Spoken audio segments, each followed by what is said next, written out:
Have you ever just, looked around a room and really thought about all the stuff in it? It sounds kind of weird, but everything, from the chair you're sitting on to the phone in your hand, has a secret story. And it's a language not spoken in words, but in the way materials behave. Today, we're going to learn how to speak that language. So let's start with something super simple. You take a paper clip, you bend it, and it just stays that way, right? But then you stretch a rubber band, let it go, and boom, it's right back to its original shape. Why? I mean, what's the difference? Well, the answer gets us right to the heart of how everything around us responds to force. And that difference comes down to two fundamental paths a material can take: elastic or plastic deformation. See, anytime you push or pull on something, it has to make a choice. Is it going to bounce back, or is it going to change forever? This is pretty much the first rule of the material world. On one side, we've got elasticity. That's the rubber band's whole deal. It has this amazing ability to get stretched out and then snap right back home once you let it go. And on the other side, we've got plasticity. That's our paper clip. You bend it past a certain point and it just gives up and accepts its new permanent shape. Okay, get ready for a bit of a mind bender. Technically, steel is more elastic than rubber. I know, that sounds totally backward. But in the world of engineering, elasticity isn't just about how much you can stretch something, it's really about how strongly it resists being stretched and how perfectly it returns to its original shape. Think about a massive steel beam in a skyscraper. It might flex a tiny, tiny bit under a huge load, but it snaps back to its exact original position. That incredible resistance and perfect return, that's what high elasticity is all about.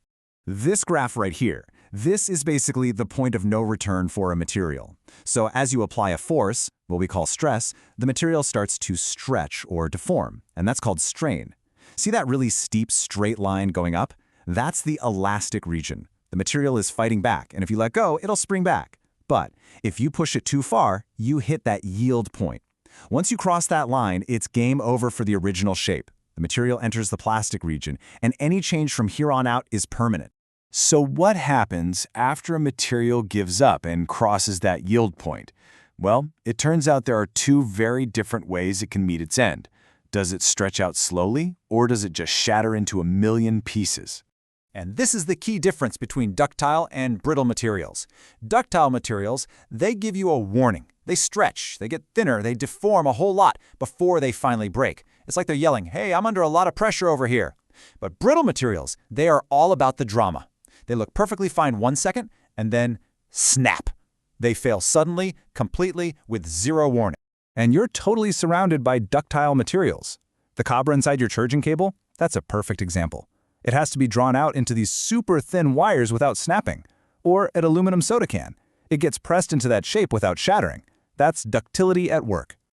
And of course, you know brittle materials just as well. Think about a ceramic coffee mug or a pane of glass. If you drop them, they don't gracefully bend, do they? Nope, they just fracture instantly. There's no in-between.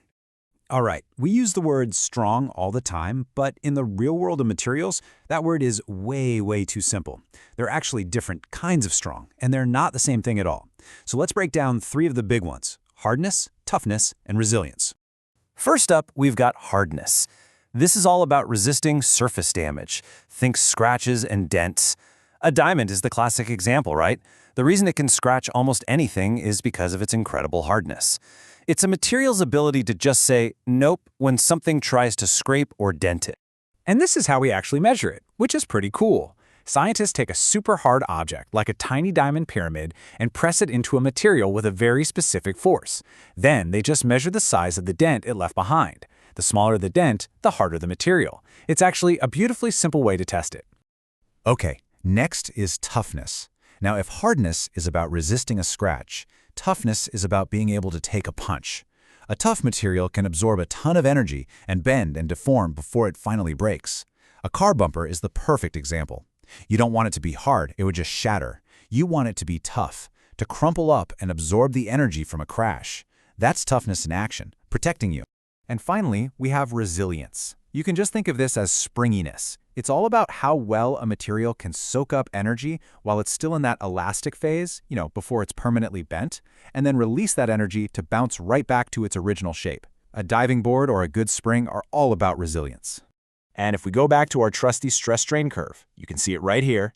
That shaded area under the straight, elastic part of the line, That represents the total amount of energy the material can store up and then give right back without any permanent damage. That's resiliency. The bigger that area, the springier it is. So, we've talked about what happens when you apply a big force. But what happens if you apply a smaller, constant force and just wait? Like, for a really, really long time.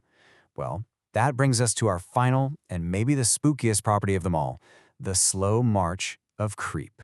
Creep is basically what happens when a material gets tired. It's this super slow, gradual, and permanent change that happens when something is under a constant load, especially when it's warm. It's not about a sudden impact, it's about the relentless, grinding pressure of time itself. And you can see it if you look closely. You know that old wooden bookshelf that's been holding heavy encyclopedias for 30 years? It's probably sagging just a little bit in the middle. Or in really old buildings, you can actually see solid lead pipes drooping under their own weight. Nobody bent them. Gravity and time did. That's creep. So, elasticity, plasticity, toughness, creep. This isn't just a list of vocabulary words. It's the secret code that explains why the world around you looks and feels the way it does. Why a bridge is made of steel that can flex, and why your phone screen is hard but the case is tough. So, now that you know the language, what new stories will you see in the stuff all around you?